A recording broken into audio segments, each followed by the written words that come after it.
Time now for that morning rush. We start with Kristen Curry. Good morning. Seeing mostly sunny skies over the state today. The exception, perhaps a few spot showers over the northeast and far west central higher terrain. Nothing significant, though, not widespread, not likely to be severe. We'll continue with those storm chances over the northeast tomorrow. That's a cold front backing in over the area, likely to drop our temperatures by Wednesday. Sarah? This morning, support continues to pour in for the woman killed in the Southwest Airlines engine explosion incident last week. The outpouring of support for my family this past week is just solidifies everything that Jennifer already knew about Albuquerque, New Mexico, United States, and all the world, that we are kind, loving, caring, and sharing. Hundreds gathered Sunday evening to celebrate the life of Jennifer Riordan. Her husband says they've been overwhelmed by the amount of love coming in, as tweets continue to come in showing support. How Jennifer's life will continue to touch the lives of many, coming up in the 5 Facts. David. Looking ahead, the Albuquerque Isotopes will honor Jennifer Riordan later this week. The baseball team announced it will have a pregame moment of silence in honor of Jennifer on Wednesday. Flags at the park will be at half-staff for the entire series. Now, Jennifer's name will also be on the field with a white ribbon. On to other news for you this morning. Southwest Airlines grounds dozens of flights following last week's fatal engine explosion to inspect certain engines. So far, the carrier says flight cancellations have been minimal. About 1% of its scheduled flights are affected. There's been no confirmation yet that these checks are impacting Sunport flights. However, we did notice at least one flight from Houston at the Sunport is canceled. 3 other Southwest flights are left blank. The checks are the start of a 30-day process. A manhunt is underway in Tennessee for 29-year-old Travis Reinking. He is accused of fatally shooting 4 people at a Waffle House near Nashville yesterday morning. 4 others were hurt in the shooting. Witnesses say the gunman was half naked and armed with an assault-style rifle. At the time, the Secret Service arrested him last year for being in a restricted area near the White House. Today, President Trump set to welcome French President Emmanuel Macron to the U.S. The 2 leaders are expected to discuss everything from trade to Trump's threatened trade tariffs during his 3-day visit. Macron has warned the administration not to levy tariffs on France and other European countries as a deadline approaches next month. Happening now, a Navajo filmmaker accused of rape is facing false imprisonment and telephone obstruction charges. This as other charges are being dropped in the case. Cody Dayish was arrested last month while he was attending the Durango Independent Film Festival.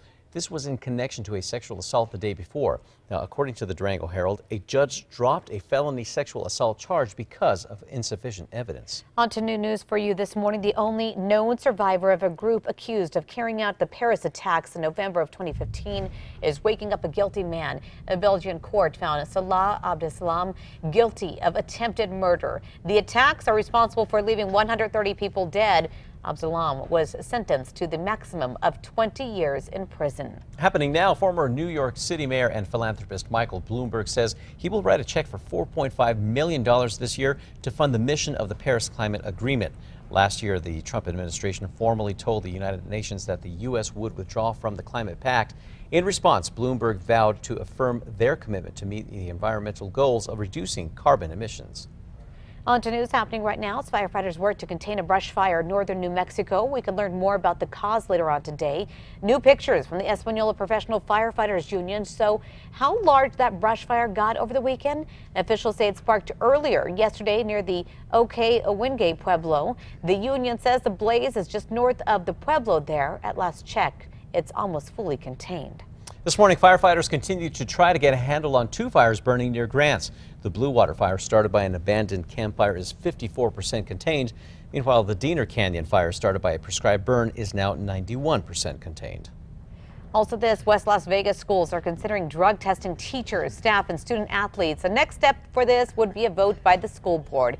The idea comes amid an opioid crisis in northern New Mexico, which school board member Ambrosio Castellano citing a poll in which 35% of teachers were coping with high stress levels by taking antidepressants or other narcotics. Kristen. Today's Metro Threat Index at a 0. No problems weather-wise today. We're talking sunshine on top, high temperatures in those low 80s and winds less than 15 miles per hour. Crystal? On to news, new at 6. Probiotics are not just for your gut anymore. Researchers from Emory University say there's growing evidence that probiotics are good for your liver as well. Specifically, they found that good bacteria can protect against liver damage from acetaminophen. Probiotics are found in fermented dairy products, sauerkraut, sourdough bread, and even fermented tea. Well, Volkswagen has unveiled an electric car it's hoping will break records and be named the fastest electric car ever. It's called the IDR Pikes Peak. The German car maker says the 670 horsepower vehicle can go 0 to 62 miles per hour in 2.25 seconds and has about a top speed of about 150 miles per hour. The pain at the pump creeping higher. According to the Lindbergh survey, gas prices spiked 9 cents over the past 2 weeks to $2.83 a gallon nationwide. The average in Albuquerque, $2.67. Current gas prices are now 37 cents higher than they were about a year ago. Blame is being put on rising crude oil prices. Time now for a check on your Monday morning commute. We do have a crash to tell you about. This is I-25 northbound at Paseo del Norte. That one came in about 3 to 4 minutes ago, so some minor delays in the area for now. Everything else looks great. The hot light is on at Krispy Kreme. The pastry chain is rolling out an all-new lemon glazed donut this week. The company opened voting to the public in January. Fans picked lemon over choices like maple and blueberry. The limited release will be in participating shops through the 29th. Well, here's a live look right now from St. Mary's Hospital in West London, where there is a new royal baby this morning. The Duchess of Cambridge, wife of Britain's Prince William, has just given birth to a baby boy. He's the Duchess's third child, for the couple, really, yeah. The baby is the fifth in line to the British throne after grandfather Prince Charles, father Prince William, and 2 other siblings. Congratulations. Congrats to the royal family. Yeah. All right, time now for the 5 facts. We start with number 5 here. An Albuquerque man is hoping to find the owner of some treasures that he found on his way back from Gallup. Ernest Baca says he found hundreds of pictures and documents just scattered along the frontage road near the Route 66 casino. Only problem is he doesn't know who they belong to or where they came from. He says some of the pictures date all the way back to the 1940s. He's hoping anyone with information will give him a call so he can return them to the rightful owners. We have more information for you on our website. That's KRQE.com. At number 4, the Los Altos Skate Park in Albuquerque is looking a whole lot cleaner this morning. This is all thanks to a group of bikers and skaters hoping to lead by example. Tony Gambino gathered a group of friends this weekend to pick up trash littered all over the park near Eubank and Lomas. Now the group hopes others who use the skate park can follow suit and start picking up after themselves. Keep it looking clean. Now the city's Parks and Rec Department says crews visit that area twice a week for general maintenance. At number 3, warmer temperatures today compared to what we had over the weekend. Albuquerque, that leaves us near 80. Mostly sunny skies over the state. Just a few spot showers possible in the northeast and west central. Higher terrain. Even warmer tomorrow, but the winds return with a cold front. Much cooler temperatures by Wednesday. Number 2 now, City of Santa Fe could start looking for a new city manager as early as this week after the now former city manager abruptly resigns at the request of the mayor. This is all over a pay hike debacle. According to the Santa Fe New Mexican, city manager Brian Snyder had approved pay hikes for 37 staff members on the eve of Mayor Alan Weber's inauguration last month. The paper says the mayor defended the move at first. He changed his mind, though, after a policy requiring the city council to approve pay raises. Weber says they'll halt the pay raises for now.